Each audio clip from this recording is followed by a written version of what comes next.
from.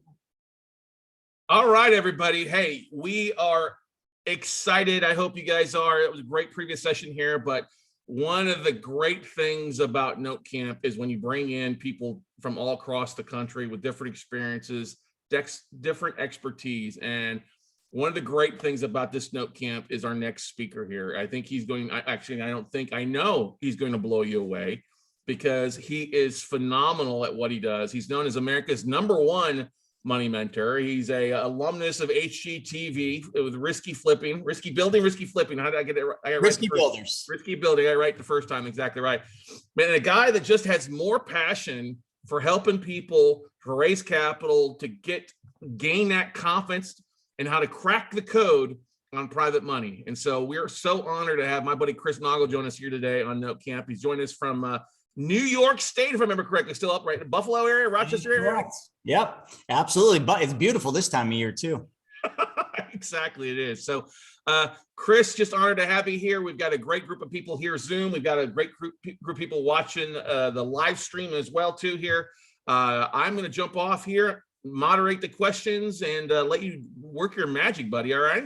You got it, man. Yeah, absolutely. I'm ready to rock. All right, man. We'll take it away. All right, folks, listen, I'm going to jump right in. I don't like wasting time or getting into any of that, stuff in the beginning. So listen, we're going to talk about money. We're going to talk about how you can raise lots of money for your real estate deals. And what we're going to do is we're not going to just talk about the traditional ways because, if any of you are, halfway decent at notes or real estate, you figured out that you can raise money for your deals. You can find money from traditional sources, hard money lenders, and all those. And we're going to hit some of those. But what I really want to hone in on is the way you do it. Because here's the thing that you got to learn. You all have to learn that raising money for your deals is never, ever about asking for money. If you ask for money, you put yourself in a serious position of weakness. Now, do you guys want to be in a position of weakness or do you want to be in a position of power when you go into your deals? That's okay. I'll wait for the answers. I'm just kidding. This is virtual, but yeah, as we get going, if you do have questions, put them in, type them into the Q&A. I will try to watch it as closely as possible, and I'll try to get all the questions. And also too, hey, it's two things. Now, I know with these virtual trainings, people jump in and they jump off. You do not want to miss the end of it because I'm only going to say it one time. I've got an offer for all of you that is one that I've never offered, and I'm going to give you something for free. Actually, I'm going to give you a couple things for free. I'm going to give you the brand new booklet that I just wrote. And this booklet called Drifting Away from Traditional Car Buying teaches you how to get all the money back for all the cars you ever buy, drive, and own. And you're not going to get that unless you stay for the whole thing. And then I'll also give you this book. I literally wrote the book on private money. It's called The Private Money Guide. Several years ago, I wrote this. It's an Amazon bestseller, but you got to be in the game. Because listen, here's the other thing. I want to ask all of you something. Is knowledge power? Is it? How many of you have ever heard that knowledge is power? Because if that's what you've heard or somebody told you that, they completely lied to you, and shame on them. Knowledge is not power. It's the application of knowledge that is power. And there's some other things that you have to understand. You're all on a journey to becoming a success, right? I don't care what your level of success is. Maybe your level of success is to make $1 million. Maybe you're trying to work on your first million. Maybe you're working on your first 100,000. Hell, maybe you're working on your first 10,000. It doesn't matter. The rules of engagement for money are exactly the same. The problem is, and we're not going to have time to dive into some of the other stuff that I teach, but the problem is you have been lied to your entire life about how money really works. What you've been taught and what you've been told about money has been to serve somebody else. And it has been to give up control of your money the entire time so that somebody else can be in control, so somebody else can make money off your money, and so somebody else can call the terms for you. That has to change. You have to start positioning yourself and taking back control of your money so that you are in a position of power. So you are the one setting the terms. And so you are the one winning instead of helping somebody else win. Are you sick and tired of helping somebody else win? Because most people I talk to, and I speak to tens of thousands of people, hell, it might even be more than that. And the number one thing I see is that people spend most of their adult lives paying the banks, paying somebody else, paying their expenses, and focused on their debts. And then what they do is they put their money in the stock market or in the 401ks where they watch it fluctuate, crazy. And especially right now, everybody's an expert in the stock market right now. It's crazy. Like everybody I talk to is an expert. Well, there was a lot of other experts at other points of time in history. And let me bring one of them up. 1929, right before the Great Depression really set itself in motion. John Kennedy Sr., okay, actually it wasn't John Kennedy, I'm sorry. Kennedy Sr., John Kennedy's father, was actually having his shoes shined. That's what they did back then. Somebody shined their shoes. And the shoe shine boy was giving him stock tips. And Kennedy said to himself, he said, you know what? If the shoe shine boy knows as much as I do about stocks, now is the time to get out. Now, there's an important lesson in that. If that was 1929, and where we're at right now in the stock market is very similar to what was going on back then, who's the shoe shine boy today? Maybe it's your Uber driver, your Lyft driver. Okay, maybe it's the person that you go and get, they cut your hair, they're giving you stock tips. It's a dangerous environment out there, but that's what you've been taught to do, is to buy into that. You've been taught to be sheep, and then you follow the other sheep right off the cliff. Listen, I'm trying to wake you up a little bit because I got to get you excited in the first minute here to keep you the whole time, because what I'm going to teach you today is something you don't want to miss. I'm here on a Sunday, okay, doing this, and I have plenty of other things I could be doing, but I want you to understand this. Because I don't care if out of the 200 or so of you that are on here, I don't care if just one of you apply the knowledge I'm going to give you. That's a freaking win for me. Because if I can just change one person's financial future by putting them back in control, I have won the game. Now, I want to share my screen real quick, and I want to get into some of this stuff because we're going to get really tactical. You guys are going to have to pay attention. I'm going to talk fast. I got 1 hour. 1 hour, that's all I get with you, okay? 1 hour to get this message driven home, and that is all we're gonna get. So let's see, let me get optimized for sound. First, you technically have an hour and a half if you need to take it, buddy. All right, because I know your stuff is still powerful for you. You get, look at you, man. All right, well, folks, listen, I got an hour and a half with you, so all that stuff I was just saying, well, just throw it out the window. All right, so let's see. Let's get in there. So first thing I'm gonna do is I'm just gonna play a quick video. I don't want to get too deep into my story. I'm going to sprinkle it out because some of you may know of me. Some of you may have heard of me, but a lot of you probably don't. So let me just play a quick video to get that out of the way.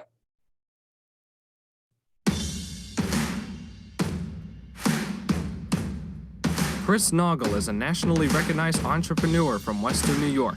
In his 16 years of high-level experience in the financial services and advisory industry, he has managed over $30 million in assets, specializing in alternative investments, retirement strategies, and wealth accumulation.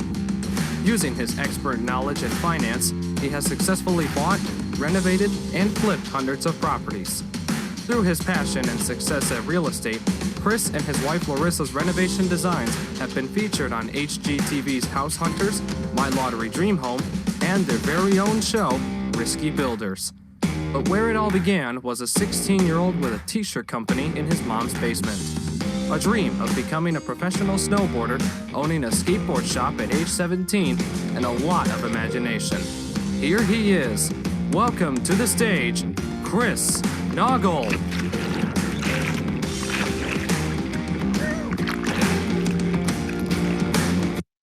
All right, enough of that. But yeah, hey, that's a little bit about my backstory from, kid that grew up in a lower middle class family. My mom raised me, taught me to dream big. Then I got the dream of being a pro snowboarder, which landed me in creating my first company in my mom's basement at 16. And I did that primarily because I hated the job I had working at a restaurant. They degraded me so badly. I was depressed. I literally came home one day after I quit and I said, Mom, I want to start a clothing line. And that clothing line is where it all began. It turned into a chain of snowboard stores that were only possible because remember, I said it wasn't about the resources. I didn't have any money. Me and my mom, that's who raised me, she barely was able to put food on the table sometimes. A 700 square foot house, 2 bedrooms, that's what I grew up in. She still lives there today. So listen, I don't come from a place of silver spoons and, the elites or the wasps. I come from the bottom, okay? And I've had to work my way through, and it all started with a dream. It started with a dream of wanting something and never allowing somebody to take that dream away. And it happened a lot in my life. How many times in your lives, folks, has somebody tried to steal your dream, tried to tell you that you can't do that, that's not going to work for you? Why would you think that, right? How many times? A lot.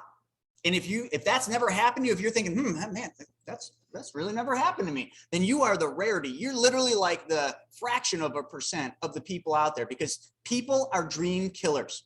They want to keep you at their level. They want to keep you what they know. And it's not out of disrespect. It's not out of anger. It's not out of hate for you. It's simply because people never reached out and chased their dreams. And let me tell you that story that goes along with this picture. And then I'll kind of sprinkle the rest of my story through as we go. So there's an important thing you all need to understand. If you want success, you have to understand the difference between what makes somebody successful and what makes somebody not successful. Okay. You would think that there's a lot of things into that, and there is, but it all starts with one difference. And this is the single most important thing that you need to learn. And it sounds a lot easier than it really is. And here's what it is. If we went around, and I'm just going to tell you how we figure this out. If you go around, and I don't care, put 120-year-olds on a list and ask them all, are you going to be successful at the age of retirement? Or are you going to be successful at 65? What do you think those 120-year-olds would tell you? Absolutely, I'm going to be a success. Of course, I'm going to be a success. Why would you even ask me that? I'm going to be a billionaire. I'm going to outpace Bezos. That's what they're going to tell you. Because at 20 years old, we haven't been beat up enough. We haven't been trampled down. We haven't had our dreams stolen enough to actually believe that we are not going to be a success. But now let's fast forward into the future. Let's fast forward to age 65. Those 120-year-olds are now 65 years old. What has happened to those 100 eager, optimistic 20-year-olds? Well, let me tell you, only 5 of them, or only 5%, just like the screen shows, will be financially successful. The other 95% will not be. And you know what? This isn't me doing this. This is Social Security Administration telling you the numbers. And many of you maybe have seen this. Out of those 5 that are successful, only 1 of them will be wealthy. Hey, Chris, your screen's not showing up all the way. You got it on. We're seeing your presenter mode, and Bingo. so then you've also got there's a gray box on your screen that's blocking it. There you go. Thanks. Perfect. Yep, that's what I was trying to figure out earlier, which one I was on. Perfect. All right. So that's Social Security right there. Only 5 out of 100, and actually, if you break that down, only 1 of them are going to be wealthy. This is the United States of America, if you haven't noticed. The greatest country on earth, the land of opportunity. So how the hell can that be the statistics? Literally, think about that. There's something broken. There's something wrong. And I figured it out. I'm not the first to figure it out. People like Earl Nightingale figured it out as well. And let me break this down to you before we get into what I'm going to teach you today, which is private money, how to raise money, and how to do it without ever asking for money. Because remember, asking puts you in a position of weakness. So back to these 120-year-olds and the 5 that made it. What did they do different that the 95 did not do? It's simple. They created their financial future. They created their financial destiny. They shunned off all the people that tried stealing it from them, ripping their dreams away. And they made it in one way or the other. That is the definition of success. It is creation. So the 95%, what did they do wrong? Well, they didn't do anything wrong. I'll tell you what they did. They conformed. They conform to somebody else's ideologies. They conform to somebody else's beliefs. They conform to somebody else's failed dreams. That is how you fail at life. That is how you fail at money. That is how you fail at anything, including real estate. You conform to what everybody else tells you or thinks your life should look like. There is nobody that knows what your life looks like except for you. And if you don't know what your future looks like, then that's where we have to start. You can get all the knowledge you ever want. You could be on all these trainings. You could be on all the podcasts. Heck, you could join me every week for our free trainings and watch and learn. But here's the problem. If you allow other people to step in the way and steal those dreams and all that knowledge that you get, if you don't know where you're going, you can't get there. The first thing you need to understand, and I'll make it real simple, is what does your perfect day look like? So every one of you have a different vision of success, but let's just picture success as being the ability and the freedom to live your perfect day every single day. What if you could accomplish that? What if you could accomplish living your perfect day every single day? Would that not be a step in the right direction? Well, folks, I think it would be. I think if you could figure out how to live your perfect day every day, then all we'd have to really do is first understand what that perfect day is. From the second you wake up and open your eyes and take your first breath to the moment you close your eyes and go to sleep at night, what did every step of that day look like? And that day will change. It will evolve. It will pivot. But it has to be your day, not your parents' day, not your coworkers' day, not your boss's day, not your best friend's day, your day. Stop letting other people steal what you want. Start creating what you want. And that's what I had to do, kicking and screaming the entire time. So those retail stores I opened, Fat Man board shops, on my journey to becoming a pro snowboarder, those retail stores took my mother seeing me almost give up on my dreams because everybody else was trying to steal them away. All the people I asked for money, keyword asked for money, told me no, told me I was crazy, told me, kid, you'll shoot your eye out. I'm just kidding, but you remember that movie. They constantly were trying to take that away. And I almost gave up on Fat Man board shops. I almost quit because when enough people tell you you shouldn't, you couldn't, there's no way, it's stupid, you start believing the bullshit. You start believing what they tell you. And I almost did. And my mother saw this and she had nothing, but my mother was a very resourceful woman. She still is today. And she had a house that she got in the divorce and she put that house on the line so that her crazy punk snowboard kid could chase his dream. In November of 1994, Fat Man board shops opened, and it's still open today. I don't own it anymore. I sold it in 2010, but that is what chasing your dreams looks like. I eventually, in running those stores, ended up having some difficult times, as you can imagine. Most business owners don't just have a straight path up. No. You see, I was running the stores, I was snowboarding professionally, and all of a sudden, the dot-com crash happened. The planes hit the tower and the dot-com crash happened. I was a young kid. I was in my early 20s. I didn't know what a recession was. Heck, I didn't even really know the impact of that. Just like a lot of the millennials and a lot of the young folks today, they don't even have any idea what a recession is, let alone a depression. Maybe they learned about it in history class, but they were probably playing on their phone. Heck, most of them don't even remember 2008. Think about that. 2008 wasn't that long ago. Most of them don't even understand the impact that had on all of us or the opportunity that that had for some of us. So when that hit, I had to pivot and I had to land myself in another job that I didn't want to be in. And I was going to work at Little Caesars with my friend Mike, but they weren't looking for pizza drivers. Crappy luck for me. But then I got called in on a resume I put out there for Wall Street firms. Come do an interview to be a financial advisor. And I'm thinking to myself, I'm like, financial advisor, man? Like, I'm a snowboarder, man. What business do I have in Wall Street? So I watched the movie Wall Street with Michael Douglas, and I'm like, well, maybe I have some business into that because that looked cool. So I went to my first interview. I didn't even know how to tie a tie.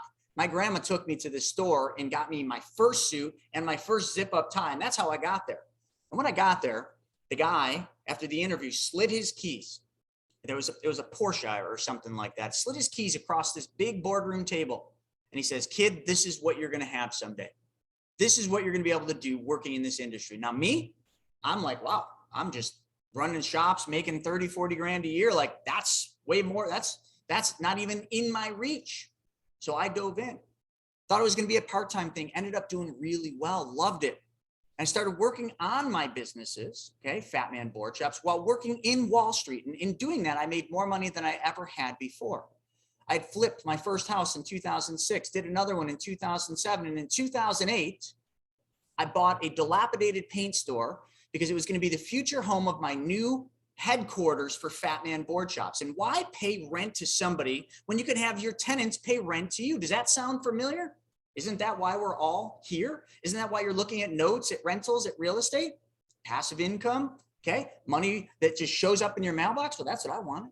So I dove in. I borrowed 340 or 370 grand from this hard money loan shark guy. And that's what he was. I call him Knuckles. And then all of a sudden, the Great Recession hit. And, for some, it hit them hard. For me, it hit me like a Mack frickin' truck at full speed because it knocked me to my knees. And I remember being one payment away. I had taken all the loans from my 401k. I had exhausted all my mutual funds and all my investment accounts that I had. I'd taken loans from every life insurance policy that I had out there. I had nothing more than one payment left to pay this guy Knuckles before he was either going to take my strip mall or take a couple fingers and toes along the way. And then I remember I came home, see the girl in the middle on the screen? That's my wife now, Larissa. But back then she was my girlfriend. She had just moved in my house. And she had a job at a bank. And I said, Larissa, I need your help. I need your help paying the mortgage. I need your help paying the utilities. And by the way, my friend Pete, he's going to move into that bedroom at the end of the hall. And my other friend Jessica's going to move into the bedroom upstairs because I can't make it. How many of you can relate? Sometimes when you get your back up against the wall, you don't know where to turn, you don't know what to do. Well, sometimes you just got to do something. And that was the only place I could go. Couldn't go to my family. You know, my mom didn't have anything, and the rest of my family just already thought I was crazy for doing this.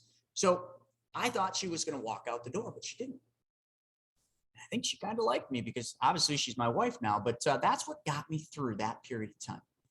Folks, sometimes it's not all the people in your life that matters. It's the one person at the right time that matters for everything. We just got through with some pretty hard times with COVID, but that was nothing for what might be coming in the future. And what might be coming is either going to be the biggest obstacle of your life or the biggest opportunity of your life if you understand simply how money really works. And that is exactly what we need to get to. Now I'm going a little more into my story because I got a little extra time and this is important. So I made it through 08. 2009 to 14, I did what Warren Buffett said. I'd been devouring Warren Buffett's books and Graham's books and every book I could from, solid financial advisors. And one thing rang out to me that Warren Buffett said, and you all should write this down, and you probably have already heard it. Warren Buffett said, buy low, sell high, and don't lose money. But then he went on to say, when others are greedy, be fearful. And when others are fearful, be greedy. Now in 2009, I was scared to death. I was just coming out of almost being bankrupt. So how am I going to just go out there and start buying real estate? Well, I'll tell you, I got really resourceful. And then I also started getting really, I don't want to use the word greedy, but I was hungry and I saw everybody else fearful. And I just kept playing it in my mind, right? When others are fearful, be greedy. When others are fearful, be greedy. And I started buying apartment buildings, pennies on the dollar. 2009 through 2014, I got up to 36 units. I was a young man. Okay. And in 14, I took my 37th deal to the bank, same bank that I've been using to fund all those deals. And the bank said, no. They said, you don't fit in the little square box anymore, Mr. Naugle. And I'm like, well, what do you mean? I'm making decent money with my Wall Street job. I've got all these rents.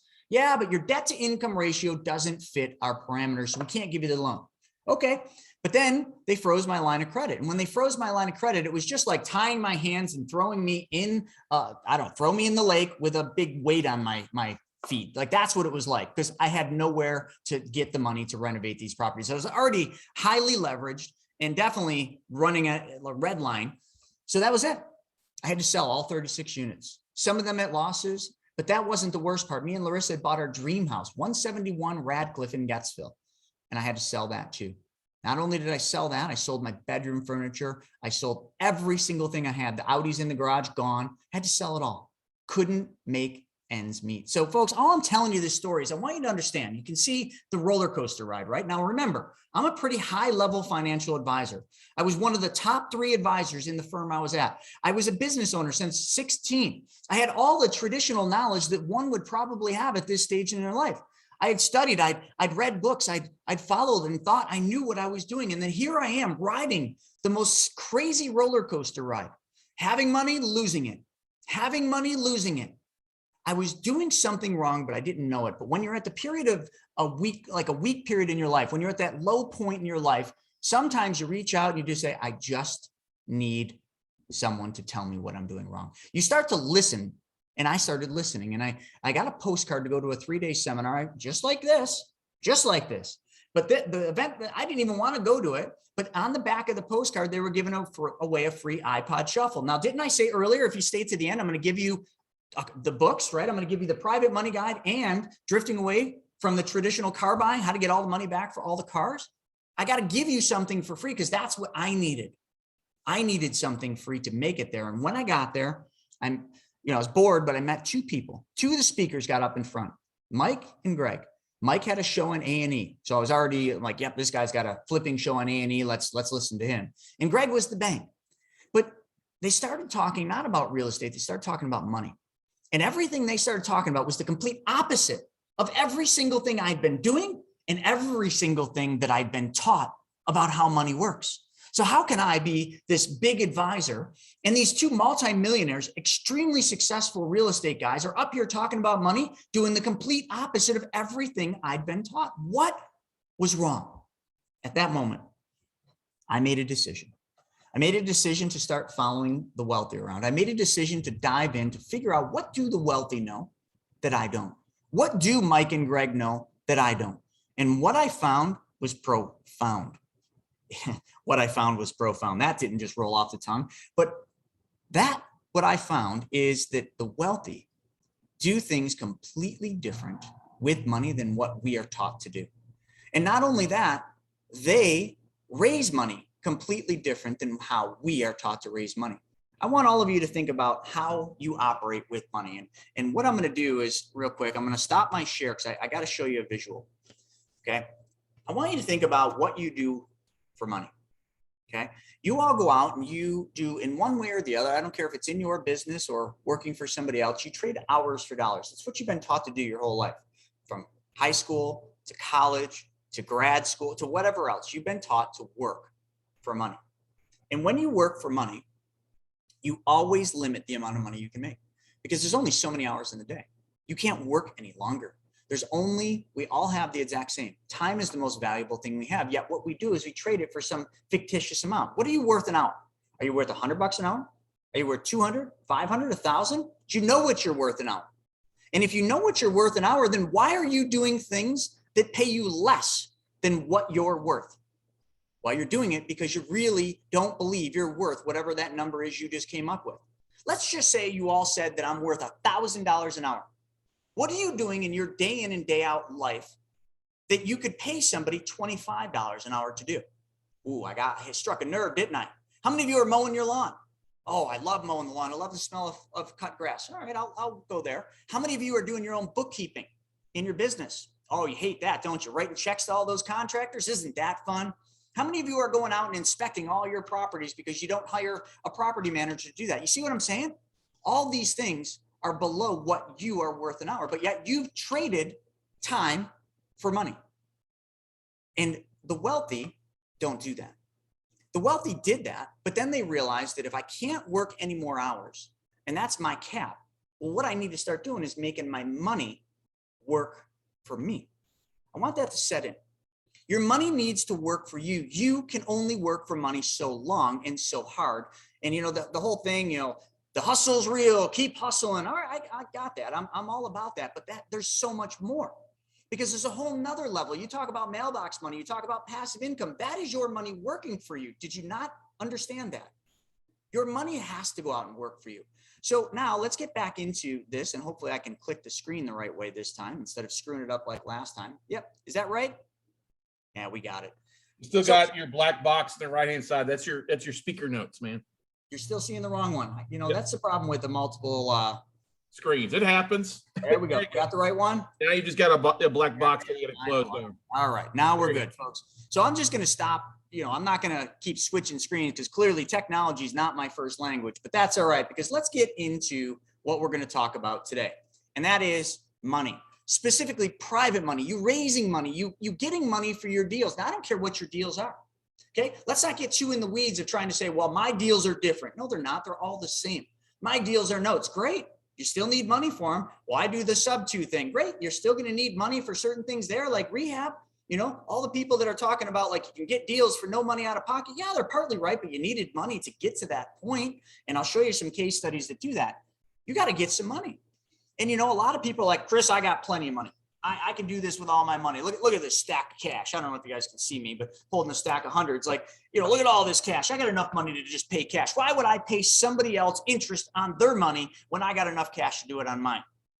Well, right there, forget it. You're smarter than I am. Then go off, keep doing what you're doing, because what's going to happen is, unless you're Bezos, Buffett, or, one of them, and that's rare. If one of you are on here, like, kudos, man. Can I learn from you? Because I got some questions for you. But if you're not, like, first and foremost, you will hit the wall. If you think that your money is going to scale you to the level you want to be, you're wrong. You keep using your own money, you're number one, going to restrict your scalability. Number two, you're eventually going to put yourself in a very dangerous position because you're going to get to the red line part, right? Like I talked about, you're going to get to that point where you're almost out of money. And now all of a sudden you have no reserves. You have nowhere to go. You see, here's what I started doing. And I learned this from all these wealthy individuals. They said, you need to learn how debt works. And first thing they tell you is read Robert Kiyosaki's Rich Dad, Poor Dad, understanding good debt from bad debt. Not going to teach you that. But first you need to understand good debt from bad debt.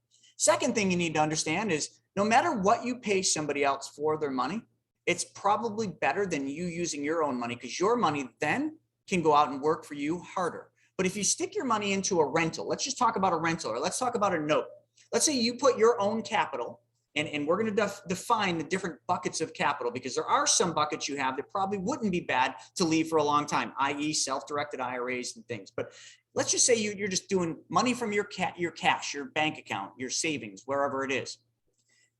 Once you use all that money and you put it into a rental or a note, that money is literally in that deal and it's sitting there. It can't work for you anymore. It's already deployed. It's already in that deal. And that deal is only going to pay you so much. Sometimes we got to find ways to make that money work even longer, even harder, or we need to find different sources of money that maybe then could work for us that right now are not working for us. And how I'm going to get into that is I'm going to show you a picture of my mom. She's the unconditional one I was talking about. That's good old mom, Karen.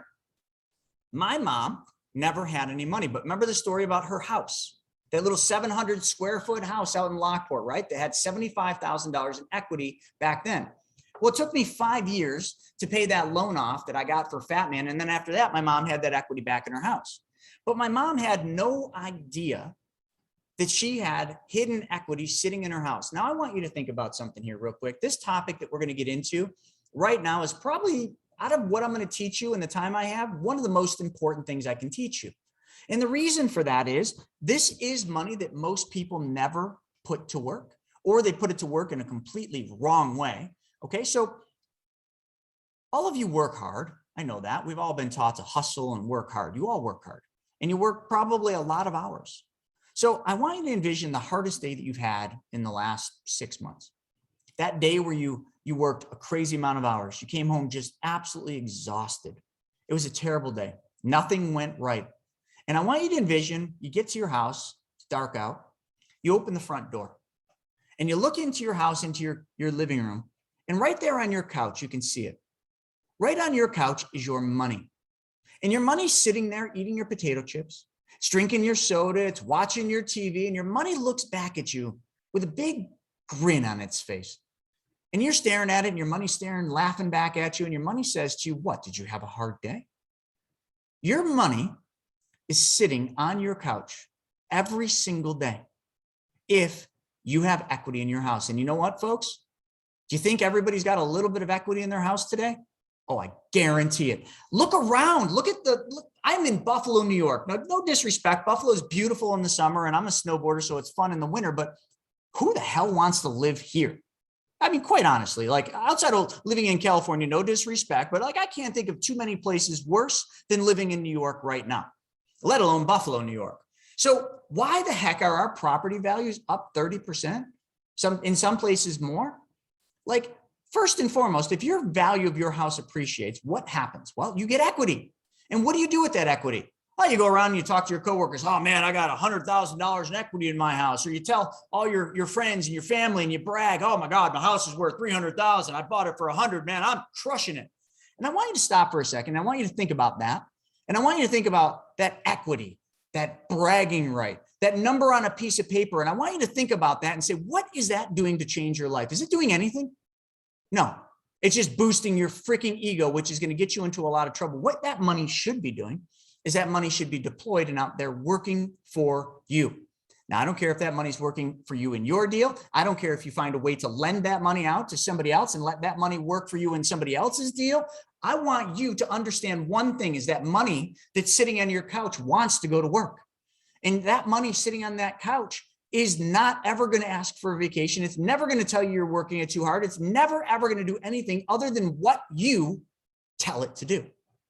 So now that we got that part out of the way, and now that you're kind of envisioning that green money sitting on your couch. Well, we're in the United States. If you're in Canada, that's that funny money colored stuff. But in US, it's the green money and it's sitting on your couch.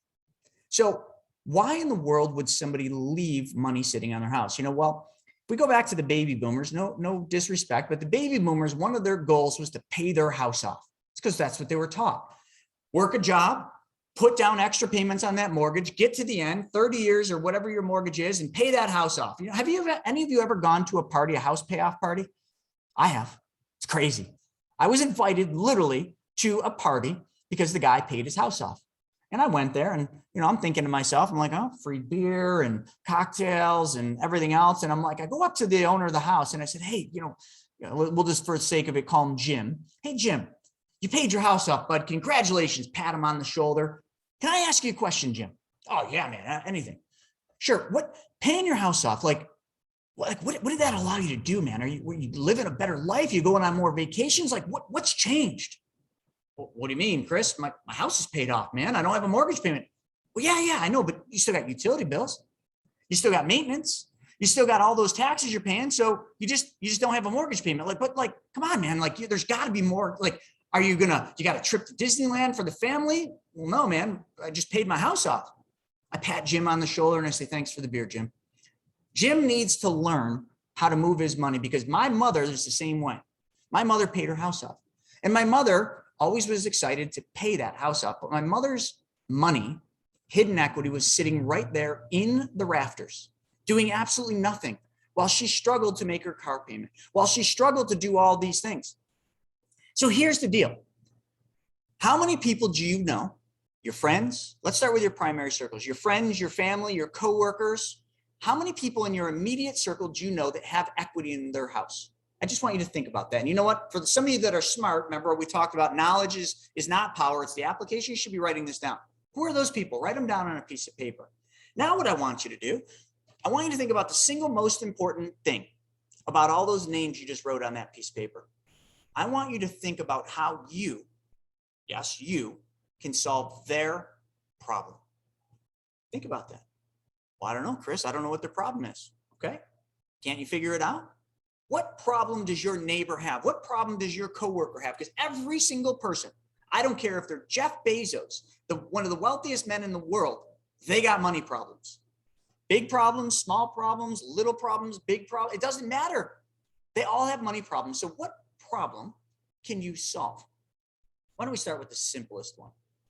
How many of you love to make your car payment? Now, forget about the book that I'm going to give you that teaches you how to get all the money back for all the cars you ever buy, drive, and own. But let's talk about the money problem of a car payment. How many of you write the car payment every month and are like, honey, look at, I'm paying the car. I'm so excited. How many of you do that? Well, here's something for you. Because you're probably the only one that's excited about paying your car payment. But I'm excited about paying my car payment each and every month, but that's because I pay my bank back every month for the car payment.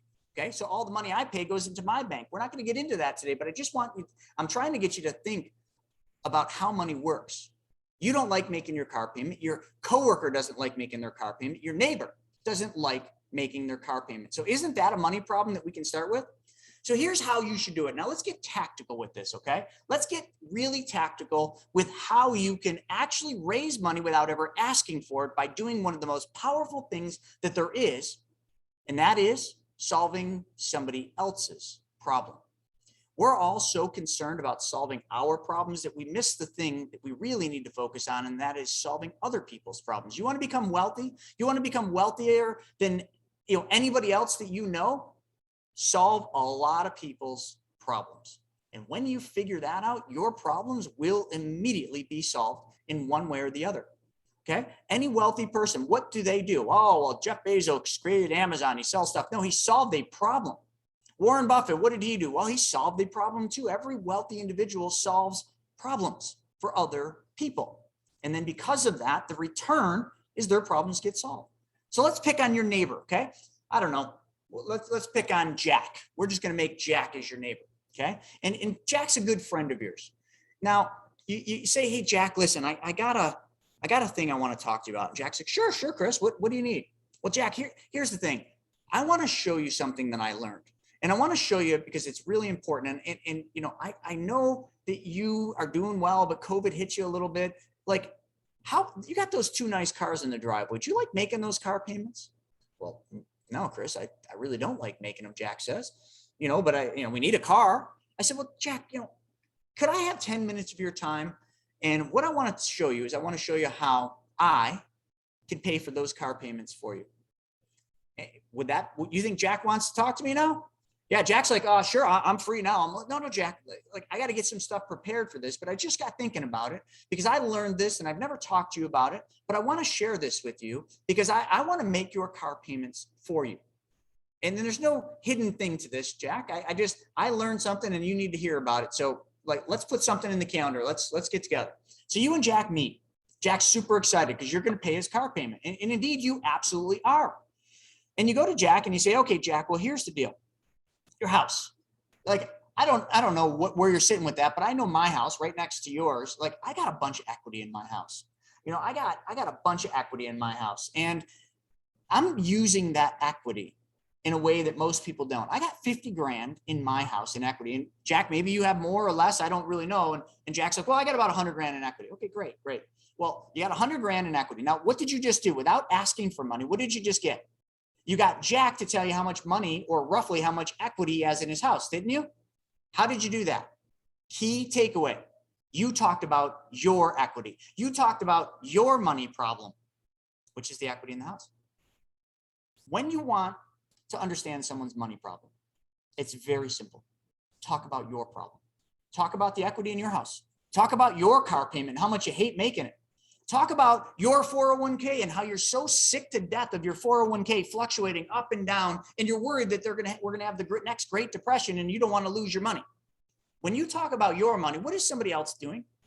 I speak to tens of thousands of people. You know what? When I tell a story, everybody else, they're not really listening to my story. They're thinking about how that relates to their life, how this could be true in their life. True or true? Absolutely.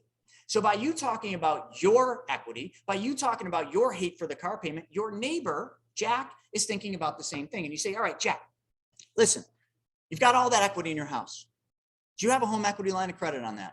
Well, no, I haven't done one of those yet because we don't really need the money and I don't want any more debt. Me and Susie are trying to pay off all of our debt.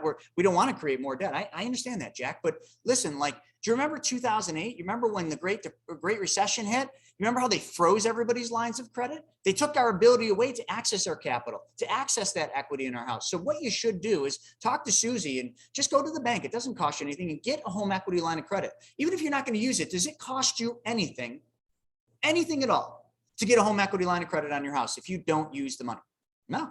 Most banks will pay for the appraisal and everything. Banks are like, look, they're out there like, all right, who needs this? Who needs some money for their home equity line? We'll give it to you.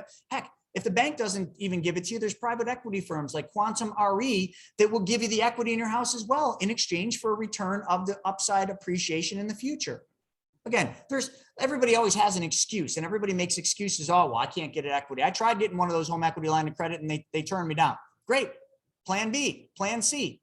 Okay. Anyway, back to Jack. So Jack's got this. Jack's got to get approval from his wife. But Jack, before you go and talk to Susie about this home equity line of credit, let me talk to you about this opportunity that I have that's going to allow me to pay for your car payments, because I can pay definitely for your car. And I very well might be able to pay for, Susie's car too. I don't know how much that car payment is, but we'll figure that out. So here's the deal. You see this real estate deal that I've got right here? And you hold up a real estate deal like the one I'm holding in my hands, and you say, this real estate deal, this is a deal that I just got. This is a note I just got, a real estate deal that I just got. And this deal is going to pay out this much money, blah, blah, blah, right here. It's going to pay out, I don't know, this one says $277 a month, but forget about that. Whatever it's going to pay out, okay? You tell them that. And you say, Jack, I want you to do this deal with me. Okay? Well, yeah, but gosh, I don't know. That sounds like a lot of risk. No, Jack, you don't have to do anything. You don't have to do anything. All you're going to do, Jack, is you're going to be the bank. And then by you being the bank, what you're going to do is you're going to have both your car payments paid for during the period of time that we are doing this deal. Fair enough. Well, how long is that deal going to go? Well, I don't know, Jack. I'd say maybe 6 months, but it could go about 8 months. It's, needs some renovations. So 6 to 8 months is probably pretty fair. So for 6 to 8 months, if you decide to take this opportunity with me, I'll pay your car payments for you that whole time. And Jack, Remember, I'm not asking you to go into your savings or your checking. I'm asking you to just to tap into the hidden equity, that lazy money that's sitting in your rafters, bud. And I'm asking you to deploy that capital for 6 to 8 months. And in return, you're going to be in a first lien position. That's right. I'm going to put you in a first lien position, just like your bank that you make a monthly payment to every month is in a first lien. You are going to be in a first lien. So if, like Ricky Bobby said, if you're not first, you're last. So you're going to be first. And if for some reason I don't pay you the monthly payments, well, the house is yours. I'll put it right in the note that if I don't pay you for a period of 2 months, like if I miss 2 months of payments, I will quick deed this house over to you and then you have the house.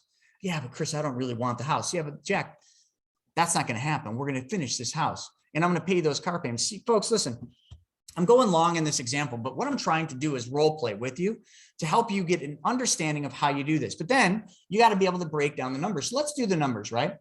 This is an example of a restaurant. Let's just say your best friend came to you and they want to open a restaurant and you've got lazy money sitting in your house. So you tap into a home equity line of credit for 50 grand. All I want you to do, folks, here is look at the numbers. This is napkin talk. Okay. You're sitting with your neighbor, Jack. You're writing on a napkin or on the back of a piece of paper. This is how you show this. Jack or whoever, if you took that 50 grand out of your home equity line of credit and you told me that the interest rate's 4%, it's going to cost you $2,000 a year in interest. Okay. And then what you're going to do is you're going to basically lend that money, that 50 grand to me for this opportunity at 12%. That means I'm going to pay you $6,000 a year, i.e. I'm going to pay your car payment. So in doing that, you're going to profit a net of $4,000 in doing this deal. Now, whether that $4,000 is enough for the car payment, you should have already figured that out before you actually told them you're going to pay their car payment. You get the drift, right? I'm just giving you examples. But in this example right there, if it costs them $2,000 to tap into the equity that's lazy money in the rafters, and you're going to pay them $6,000, where does that not make financial sense? Where does that not make logical sense? That is $400 every month or $333 a month. This is only 50 grand. Okay. There's a lot more equity sitting in houses out there. Just so you know, the average equity that I'm seeing with the people we're talking to is hundreds of thousands of dollars right now, not 50. But where this example comes from is my mother's house. My mom has a home equity line of credit for 50 grand. It's since we've gotten an increase, but her line of credit is at 4%. When we lend her line of credit out on real estate deals in a first lien position, we charge 12%. And they pay us $6,000, which is $333 a month, which is roughly about $20 more than my mother's car payment every month. Do you guys understand? Like this example you're looking at here, although it wasn't for a restaurant and we don't lend on restaurants, but that is the napkin you need to write. That is how you need to show this. And this is how you need to explain this, folks, because if you get that part, nothing in that whole conversation involved you asking for money. It simply involved you solving a problem. So if we're now understanding that's how we solve problems, let's move on to yet another problem that we can solve. And that is a retirement problem.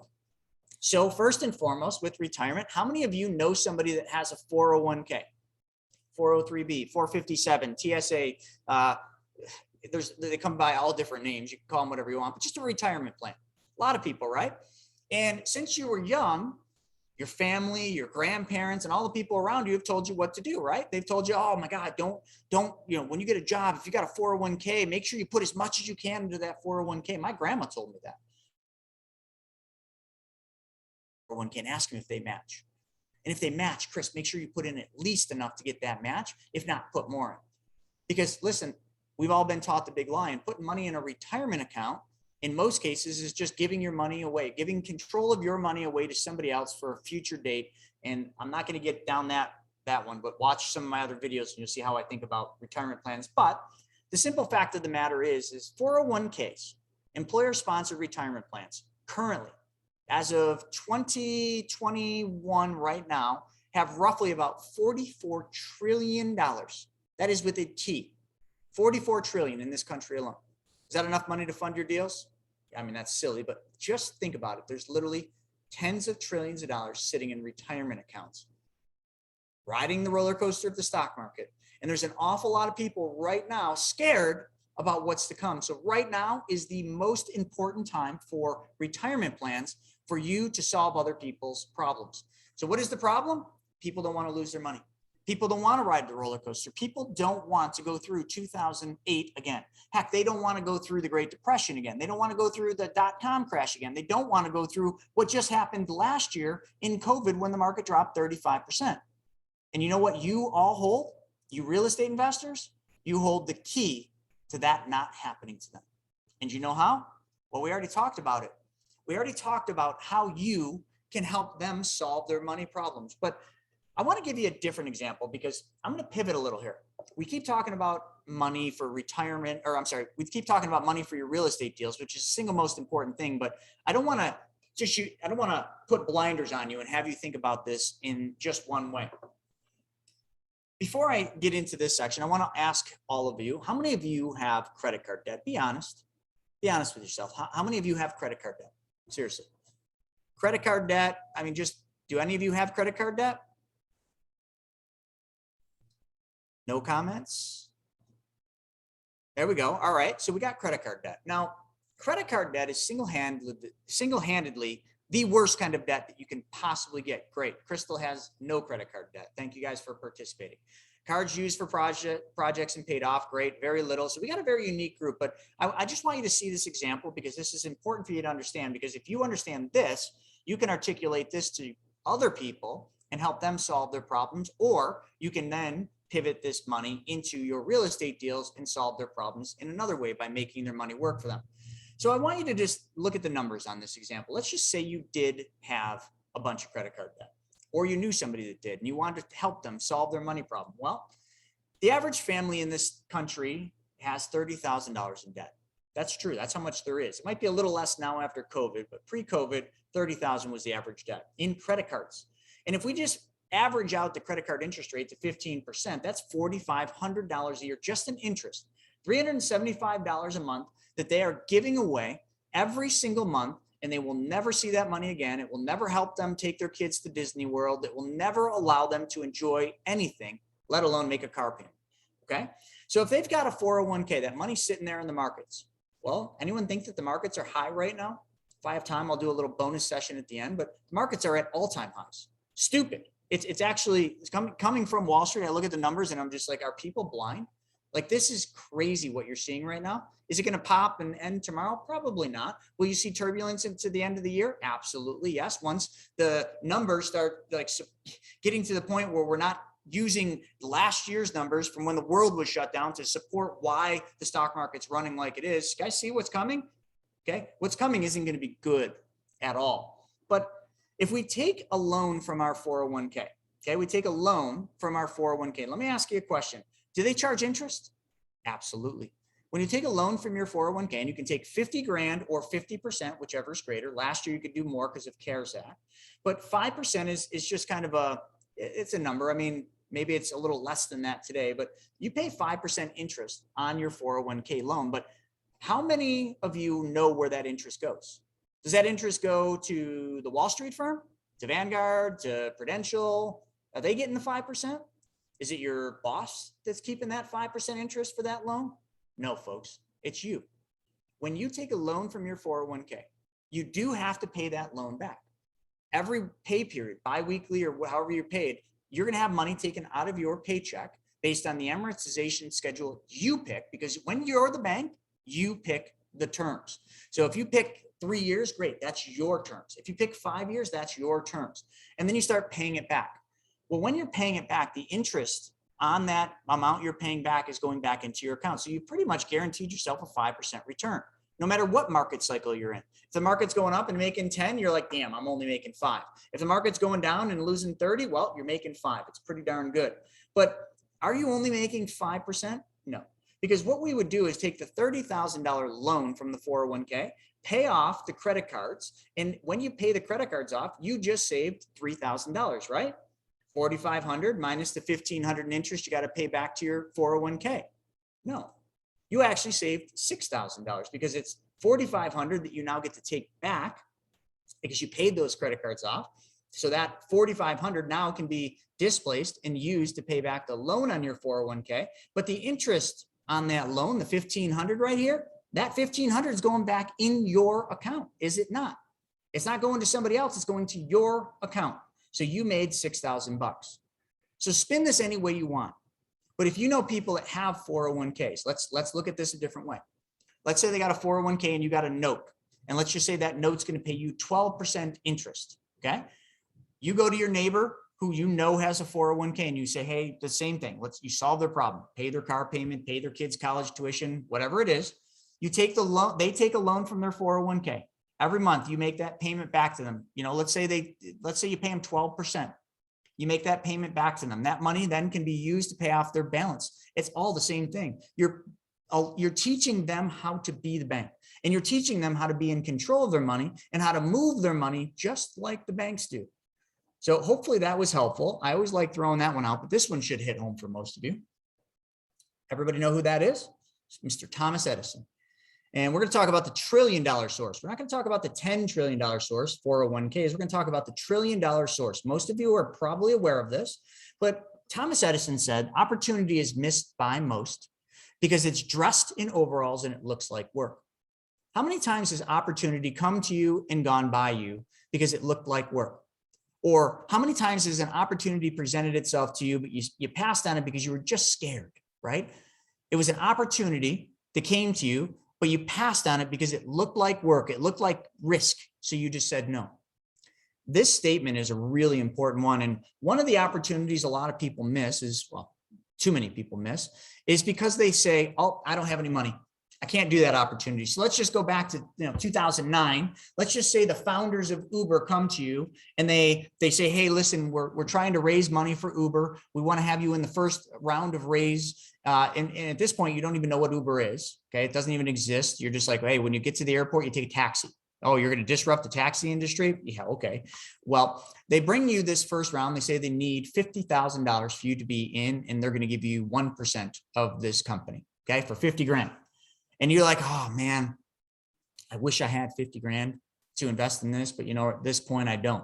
But yeah, then all along, you have $50,000 sitting in your 401k, but you passed on the opportunity because you said, I don't have the money. Well, you might've had the money in your 401k. Maybe you had the money in your equity in your house, or maybe you had that money sitting in the $1 trillion source, which is none other than retirement accounts. Retirement accounts are the $1 trillion source.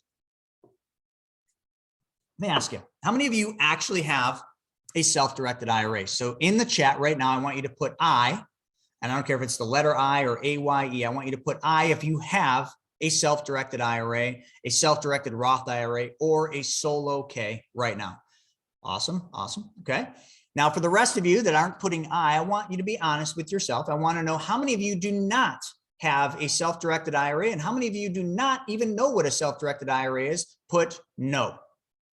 I want to see how many of you have a self-directed IRA and how many of you do not.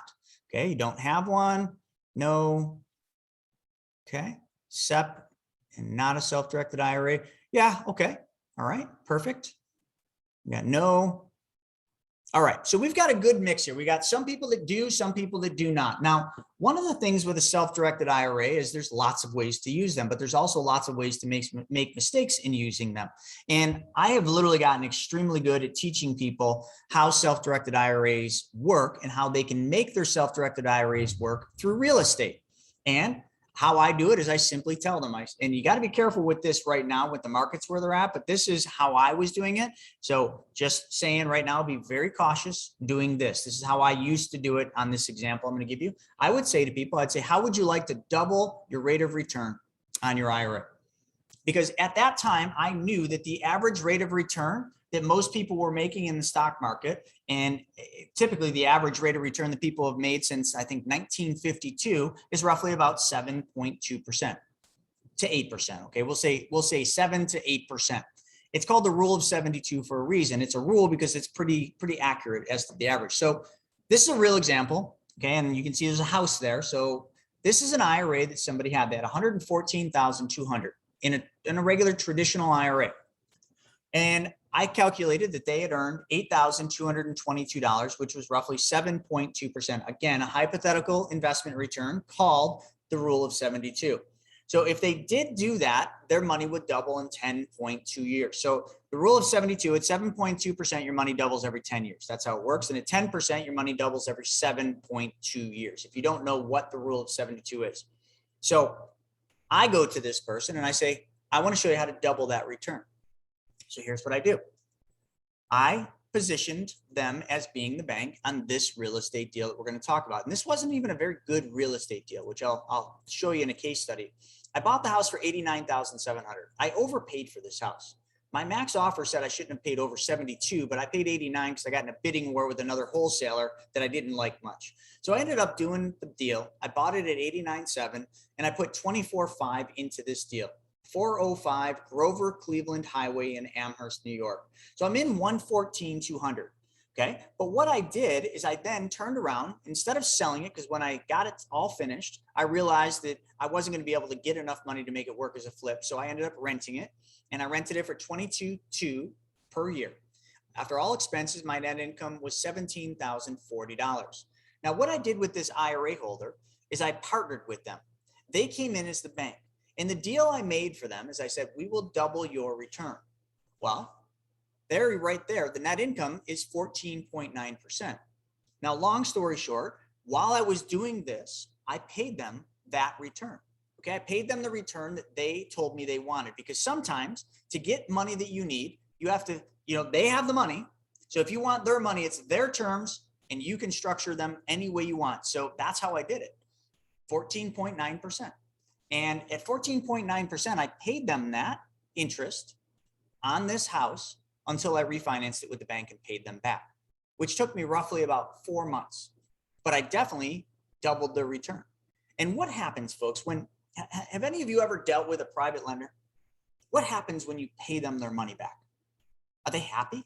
How many of you think a private lender, when you pay them their money back, is super happy? Say aye.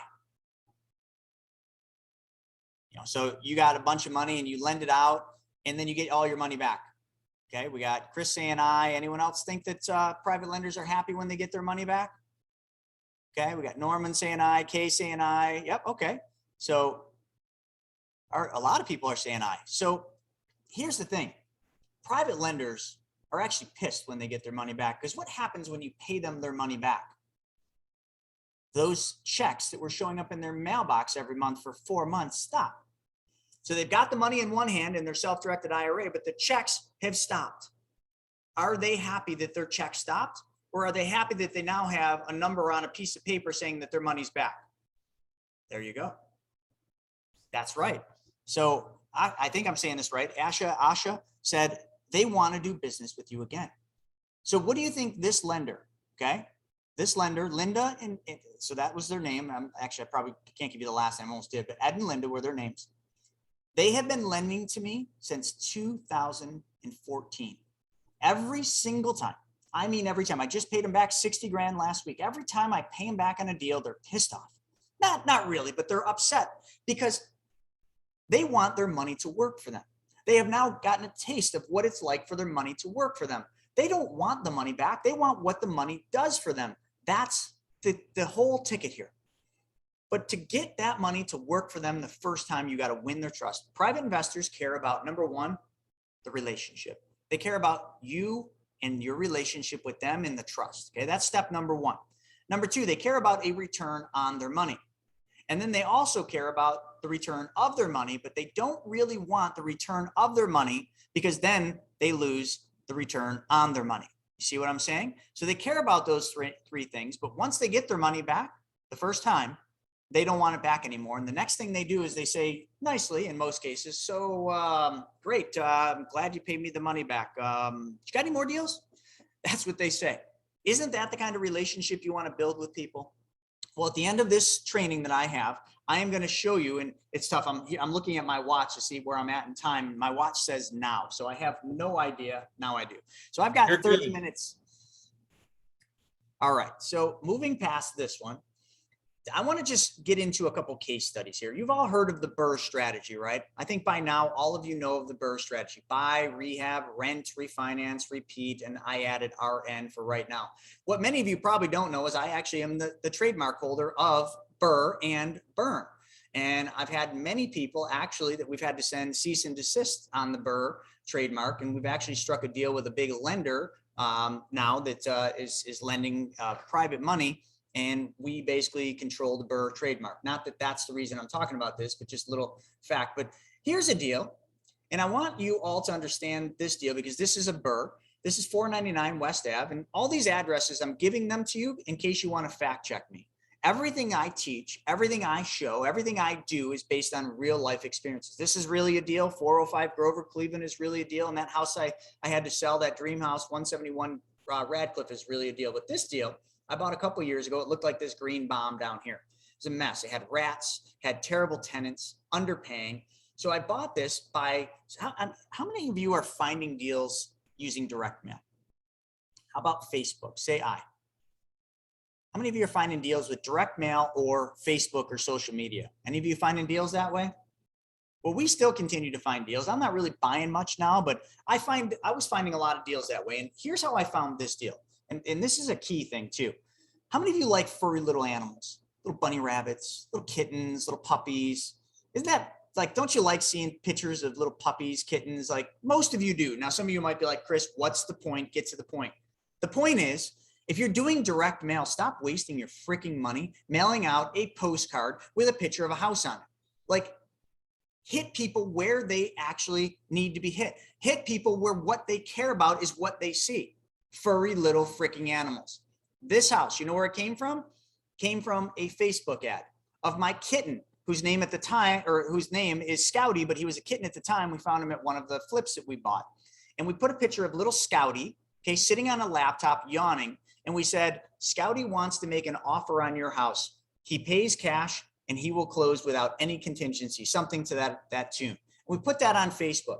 The owner of this house saw it and literally reached out to me immediately saying that was one of the best ads I've ever seen for buying houses. And I do have a house. My mom has this house here, 499 West Ave, and she needs to sell it. It's falling apart. The front porch is about to collapse. And what I did on this one that was different than 405 Grover is I actually followed my numbers. I didn't overpay for the house because 405 Grover, I overpaid and it ended up meaning I was out of pocket on that Burr. I was out of pocket about 10 grand on 405 Grover. But this one, I paid 92.1 with closing costs. Okay. At the initial phase, I did another round of renovations, but I put 18.5 into it. 110.6 is what I had into this house. And you can see a new porch going on, new paint, put some new windows in.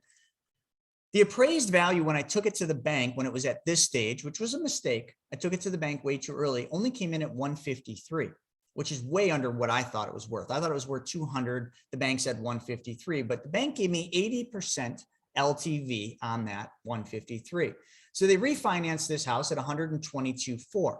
Now I had borrowed 112 grand is what I borrowed from a private lender, and I borrowed it from their home equity line of credit.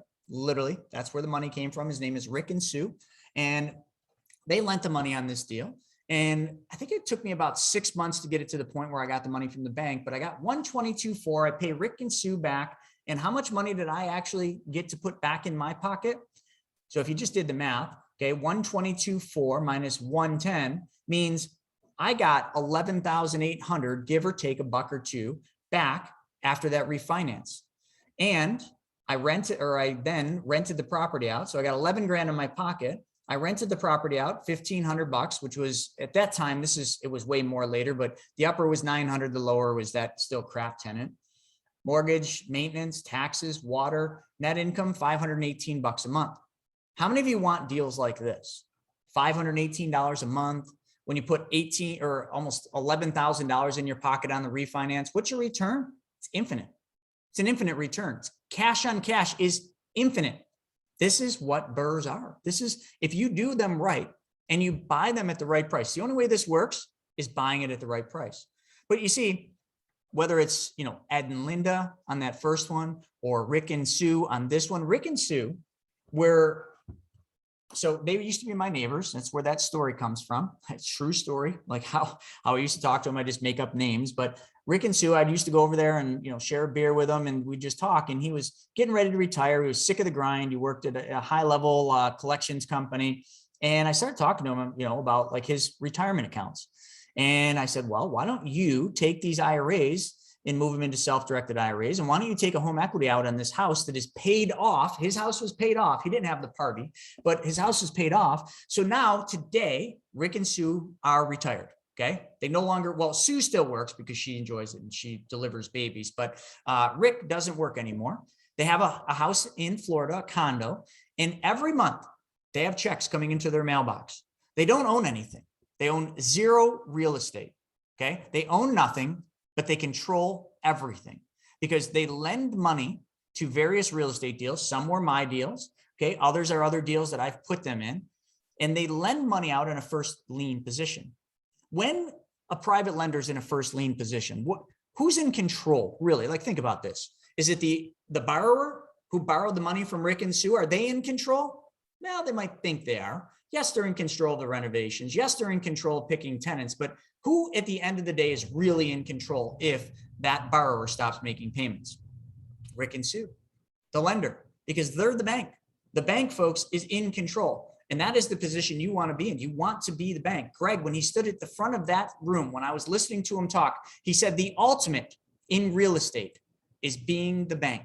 I later learned that the Rockefeller said the ultimate is owning nothing and controlling everything, which is being the bank. Whether it's Ed and Linda, whether it's any of you listening to this, whether it's your coworker, your friend, your family, your neighbor, any of them, they need to learn how to be the bank. And once you teach them how to solve their money problems and by simply being the bank, you literally just show them the pathway, and they will never go back to the old way of doing things because they won't want to ride the Wall Street roller coaster ride. They won't want to deal with the crap that they have. They won't want to give up control. They will simply want you to keep feeding them more and more deals so that they can then get more and more checks in that mailbox every month, and that they didn't have to work any harder for. These deals allow them to do that. And let me just show you one more deal. 102 Spalding. So this is an interesting one. So this is a deal that I bought, and I got it from a realtor. So I went to a realtor, and the realtor actually had this deal for sale, and he tried it on the MLS. It wouldn't sell. It was a mess. It was a disaster when I bought it. It looked nothing like that photo. And he couldn't sell it. So he brings it to me. He knew me through a RIA. And he says, hey, you got any interest in this deal? 102 Spalding. It's in a pretty decent neighborhood in South Buffalo, but I think this guy is from New York City. He just needs to cut his loss and walk. He says, so what's the price? And he tells me, and I said, well, hey, listen, I'll give him, the equivalent of $50,200. That's after closings. This was a big renovation. We sided it, windows, roof. We did $56,000 was the renovation budget on this. And we got it done at 107. I then took it to the bank. The bank appraised it at 140,000. Meaning the bank at 80% gave me 112. So at $112,000, I have a $688 monthly payment with the bank. But then I immediately, without any effort, rented it out for $900 and $900 because it was just beautiful inside. And I made $804 a month with not one penny out of pocket. But where did the money come from? Let me go back here a second, okay? Because now that we understand what I made 800. I don't know if this stupid thing worked. There we go. Okay. I needed $107,000.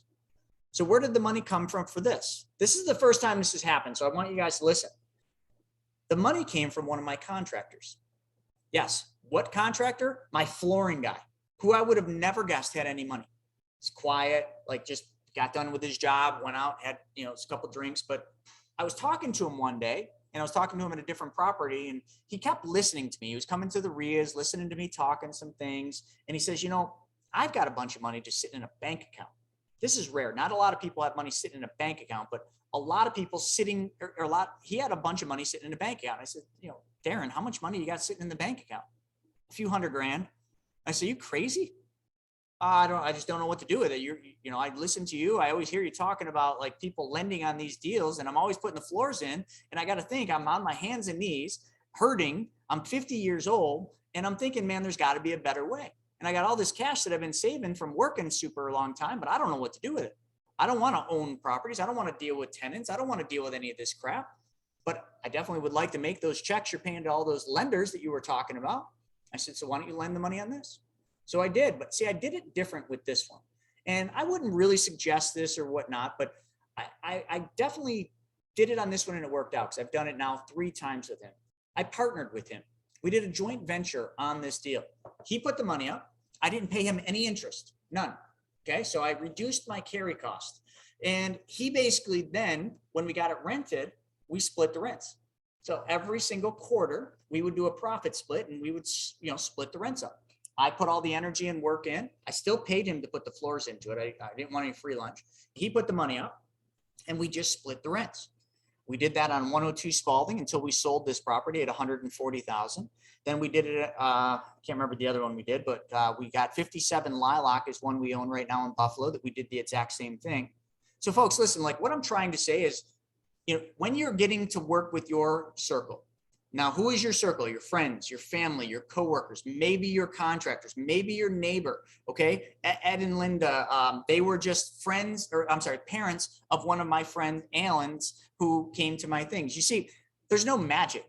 I'm not driving around looking at who has the biggest house, stopping and saying, hey, listen, can I solve your money problems? No, these are just normal people that I have contact with that then I focus solely on what money problem they have and I solve it. And you all can do the exact same thing. And Sam, I see your question about seller financing. I'll hit that in just 1 second. Seller financing is definitely something that I've done quite a bit. Do I like it? Yes. Right now, it might be a really, really good strategy because getting deals in this market can be really tough. It can be really super hard because everything is overpriced right now. Sorry, that's just all the numbers on what we made on the second part of that. I forgot to put those in. So seller financing is great, but you got to remember on seller financing, it's going to be you overpaying or giving. I think anything you're buying at market price right now is overpaying, but that's just me. That is you giving them what they want and you then structure the terms. So if it's their price, it's your terms. So seller financing is great. And it kind of eliminates the need for some of the stuff we're talking about, except for you're going to need money for rehab in most cases. So I definitely like it. I think there's a lot of people teaching that. Me, like I keep in my lane. I'm money. That's all I teach is money. And I teach this: knowledge without action is wasteful, and action without knowledge is foolish. Let me repeat that one more time. Knowledge without action is wastefulness. Action without knowledge is foolish. So I want all of you to think about that. I want you to think about, like, how is it that you can solve your problems, which is raising money for notes, raising money for burrs, raising money for flips. How can you do that within your circle? Do you have that circle? Are you comfortable talking to your circle? In other words, all the things you heard me talking about, talking to neighbors about, paying their car payment. How many of you would feel comfortable doing that? Say I. How many of you could actually go out there, have these discussions that I kind of role played with you? How many of you could do that? So David said, not me. Okay. And David, you're going to love what I'm going to tell you next. Who else could not really feel comfortable going out and talking to somebody else about money, about opportunities, about them being the bank, about their home equity line of credit, their 401k, their self-directed IRA or lack thereof? Let's see what else. So we got one no. Sam, also, what do you think about selling a house through seller finance? Yeah, it's being the bank, Sam. So I definitely think selling a house right now on seller financing is really good because you're not going to have to pay the taxes all up front. Norman said, I've tried and it didn't work out. Norman, I want you to think about why it didn't work out. Okay. I don't want you to focus on the fact that it didn't work out and be like, oh, that didn't work, I'm done. You did it once probably, right? And then you just didn't do it again. But a lot of people, because I do, I help thousands of people. A lot of people just don't have what it takes to raise money. But I want all of you to think about something. Okay. Well, what if there was a place? What if there was a place where all the money actually was already, all the private lenders were just in one place? Okay. We'll call it like eHarmony, right? Have any of you ever done dating through eHarmony? You don't have to admit it, but I just want you to think, oh yeah, I've done one of those dating sites, right? We all probably have at one point or another, but eHarmony was a big one. And I used them prior to being with Larissa. And the cool thing about eHarmony is you can just kind of go on and you can just read profiles. You can read profiles of what people are, what they're looking for, what their needs are, kind of what their desires are, what their problem is sometimes. And you can say, all right, well, that's a fit. But eHarmony works for dating, but there's nothing that really exists for money. Like, is there a place like eHarmony that you can go where people that have money are there looking to make more money, and then people that need money are there because they need money to make more money? think about that, right? Two sides of the coin, people that need money and people that have money. Imagine if there was one place where both of those people were, and it was just done just like eHarmony was. Standardized profile, okay, that you fill out, you complete. And then when a borrower needs to raise money, what they do is they post their deal on this site, and you guys can tell I've created this site, and we're going to talk about it in just a second. You post your deal through a standardized template. Think Zillow, right? If every deal on Zillow looks exactly the same. Sure, the numbers are different and the statistics and everything are different on the deal, but they're all the same. So if you standardize it, what you do is you make it really easy for borrowers or for lenders, I'm sorry, to actually look at your deal and analyze it. You don't have to be some financial wizard to be able to underwrite a deal. You know what the deal looks like. You can do the specifics. And then there's different tools in this community that allow the lenders to analyze a deal. But then what you do is you go through and you read all the profiles of all the lenders. And you say, okay, this guy Jim over here has got a self-directed IRA. It's got 200,000. I need 200,000. He's looking to make 12% to 15%. And you send them a DM saying, hey, I might have a deal that fits your needs. Let's chat. And then what you do is you submit over to them what's called a perfect loan proposal. Again, another template. And it's, kind of what I was holding up, and I'll show it at the end. The perfect loan proposal is, in its essence, the perfect way a deal should be presented to a lender. I learned this by taking hundreds of deals to banks and to hard money lenders and private lenders and figuring out what do all of them want to be presented. And then I created the perfect loan proposal, templated it, and put it in there. So this place does exist. It is literally the eHarmony of private money. And I've got a offer that I have not given to anybody else, but I'm going to kind of give you guys a cheat code today for this. And let's see, why is that on there? Trying to get to it here, folks. This is the wrong slides. All right, so Andrew tried creating it, but he put the wrong slide. So here's the cheat code. Forget about this stuff. Ignore that. So the Private Money Club, which is what it's called, and I'll just share my screen and pull it up. It's $997 a year. Okay, get that right out of the way. That's the cost. So whether you're a lender or you're a borrower, if you wanted to be part of the community, it's $997. But I came up with this thing, and I wasn't going to offer it to anyone else because it was just for our kind of founding members of a thing we have called MSTV, which is our group coaching. So every single month we do a 2-hour group coaching with all the folks of MSTV. Plus there's an online platform that has hundreds of videos from all of the best in the industry, everything from money to real estate to mindset. They're all there. They're like 15-minute little videos. So MSTV is $19 a month, $190 a year if you pay for the year. Okay.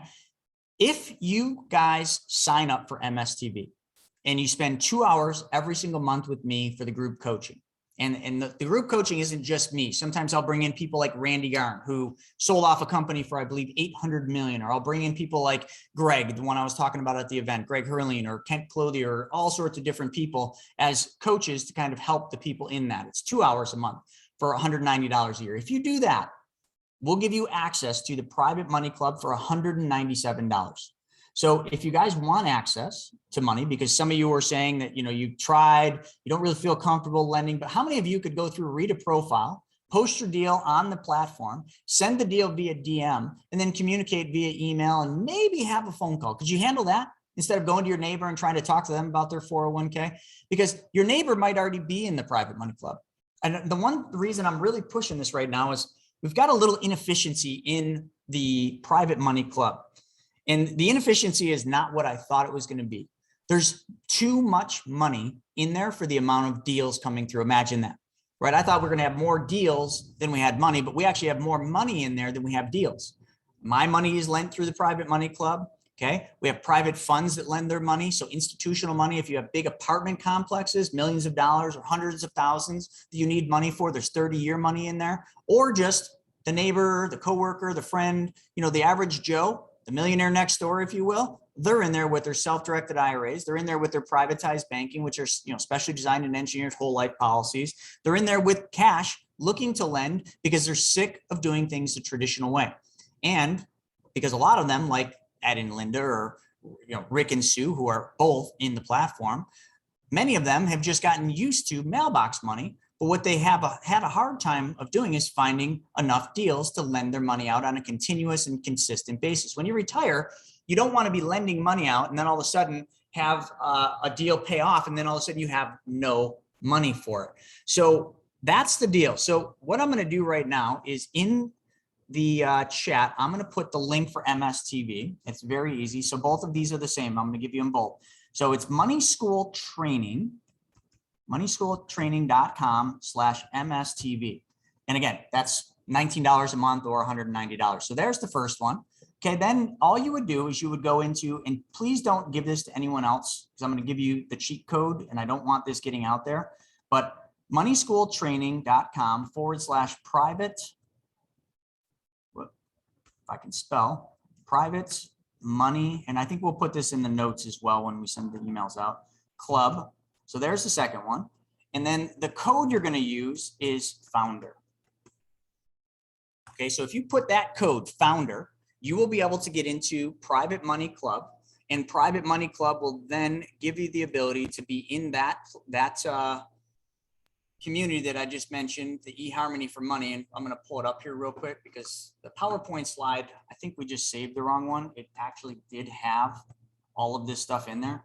Hey, listen, sometimes when you're doing a Sunday training and you come in Sunday morning to prepare the training, well, you know, you miss a couple of things. It happens, man. It happens. Who's freaking counting here? All right. So with that, in a second, when this loads up, I'm going to put it up there. So what does anyone have? There we go. We got it in there. Does anyone have any questions for me?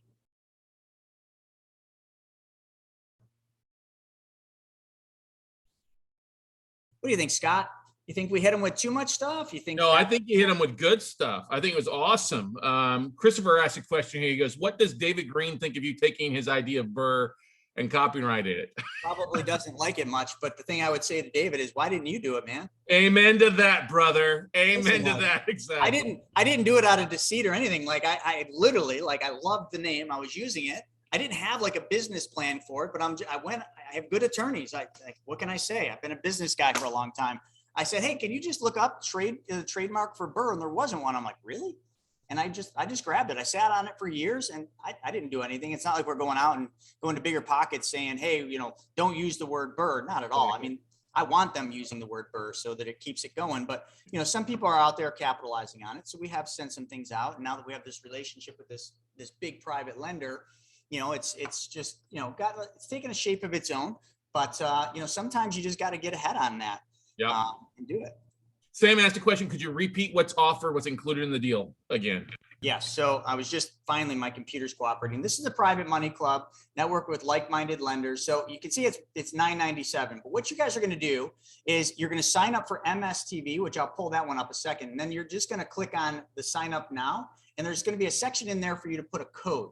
Dude, my computer sucks. This is ridiculous. Anyway, yeah, so I'm done with this computer. You're gonna sign up for MSTV, which is the one in there that was the MSTV. So, you know, we put the Private Money Club one. Let me just put the other one, because you can't have one without the other. You got to be part of MSTV to be able to get that 197. And MSTV is literally, you'll be thankful. There's the link for MSTV. That's 2 hours of group coaching with me and whatever mentor I bring on that month. And plus all of the hundreds of videos that we have in the platform, plus the file vault, which gives you the cash flow analyzer, max offer formula, so you never overpay for a property. All the tools that I've created over the last 6-7 years, they're all in there, and we just give it all to you for free for, you know, $19 a month. And then once you're signed up for MSTV, we're going to see that come through. And then after you do that, you're going to go into the one that we posted where it's the Private Money Club, but you're going to have to then put the code in for Private Money Club founder. And then all we're going to do is we're going to know all these are going to come in, you know, because of this training, we're going to watch them, and we're going to pair up the people that are in MSTV and the people that are in Private Money Club. And we're going to honor the code founder, which gets you at the Private Money Club this year for $197. So that's the offer. That's the deal. Can't give it away any cheaper than that. Literally, it's pretty much just kind of giving the farm away. I know it's, you know, there's probably a bunch of offers, but that's a pretty freaking That's an awesome offer. Yeah, that's an awesome offer. All right. What? Oh, this is the best part, Aaron. So the lending terms, whatever you and the lender determine, that's the beauty, right? Remember, it's an open platform. myself and my team, we don't get in the middle of your deals. We just provide the platform and a little bit of quarterbacking, but we don't get in the middle of your deals. You don't pay us points. You don't pay us anything. Like, it's you and the lender that get together. So what are the terms? Whatever you tell them you're willing to pay, or whatever they are willing to lend at. So you negotiate your own terms. No, that's yearly, Norman. So 199 for the private money club. It's 197 too. That's per year. And then MSTV is either 19 a month or 190 a year. So you got to have both to get that founder rate. So once you quit MSTV, your rate goes back to the 997 a year. That's phenomenal. I mean, guys, number one question that you guys answered on the different survey answers is, I need help in raising capital. I need help in finding money for my deals. I don't have the confidence in raising money. And this is why we brought Chris on Sunday here to help answer your questions for you. I know he's going to provide a ton of content and an amazing offering there to take away. That it doesn't matter. Notes, real estate, fix and flips, BRRRR, whatever you're focused on, it's right there at your fingertips. Okay. And the BYOB, be your own banker, baby. I love that hat, Chris. Yes. Gotta love it. And hey, one other 197 times 2. Yes. Yeah. So Sam, sorry. It's 2 different platforms, right? MSTV is different than Private Money Club. So yes, it's 197 for MSTV, or I'm sorry, 190 for MSTV, and then 197 for Private Money Club. But 197 for 2 is pretty close. Yeah. And I also told everybody I was going to give you something for free. Did I not? Yep. You guys are probably like, Chris, you're selling me something, but you said you were going to give me some things for free. I was going to give you a book, Drifting Away from Traditional Car Buying. This is the book that teaches you how to get all the money back for every single car you ever buy, drive, and own. So how do you get that book? You go to my website, chrisnaugle.com. You're just going to go right to chrisnaugle.com, and all you're going to do is you're going to click on the wealth webinar, okay, which is a free weekly webinar. So if you guys like this stuff and you want to get around the campfire a little more, I give all my best stuff away for free. Sure, I'm not giving you MSTV for free or Private Money Club, but I give my best stuff away for free. So if you go onto my website, chrisnaugle.com, and you just go on there, here's what's going to happen. I'm going to share my screen and just show it. You're going to see, forget about the little, you could watch the 90-minute video, but you're going to come down here, click on register for free. Now, if you join me Wednesday, great. If you don't, great. We're going to then send you the Drifting Away book. Okay. The second book that I offered you is the Private Money book. Okay. Right here, just go on here and get it for free, or you can just download it. So we give you the ability to download it or just get, oh, that's the wrong book. Sorry. Private Money Guide. You can get the Mapping Out the Millionaire Mystery. Private Money Guide. You can get this book for free. We also have the audio book for free as well. So free, except for Private Money Club and MSTV. But I pretty much gave you the whole thing away at $190 for MSTV and then $197 for Private Money Guide or Private Money Club. That's what happens when you talk for an hour and a half. Great stuff as always, man. Great stuff as always. Way to share. We'll get the links there for you. David, probably click on the links in there. There's a couple links in there for you, David. chrisnaugle.com. Somebody just said the link wasn't working. It wasn't a second ago. It wasn't working for me, but it always works. So I'll just post it right back in there again. Yeah, it's taking a little to load, but yeah, it's Sunday, folks. Even websites like to take their sweet old time on Sundays, just like the Sunday drivers.